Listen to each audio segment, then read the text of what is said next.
Welcome to our channel. Today we how to recover your Icelandic skills with 50 languages, quick tutorial step by step clearly. To begin recovering your Icelandic skills, go to the 50 Languages website. Once there, locate the option for language courses.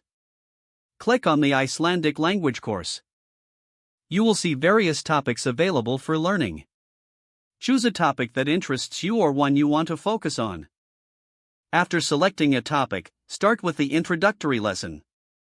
Listen carefully to the audio provided. Repeat the phrases out loud to practice pronunciation. Follow along with the written text to reinforce your understanding. Take notes on any new vocabulary or phrases. Move on to the exercises after completing the introductory lesson. These exercises will help you test your knowledge. Make sure to review any incorrect answers to understand your mistakes. Continue through the course by progressing to the next lessons. Use the interactive features to enhance your learning experience. Schedule regular practice sessions to keep the material fresh in your mind. Incorporate additional resources, such as Icelandic music or films, for immersive learning. Engage with online forums or communities for extra support.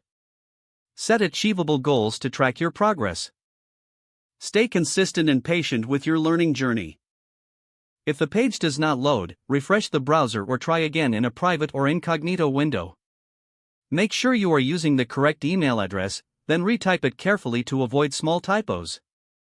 If your password is not accepted, use the reset option and create a new strong password you can remember.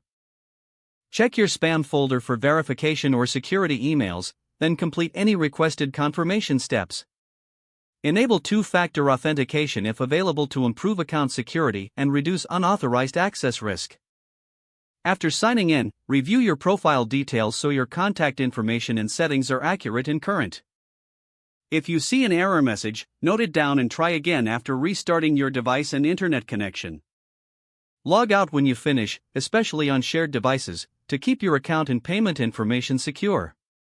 Don't forget to like this video and subscribe to our channel for more step-by-step tech guides.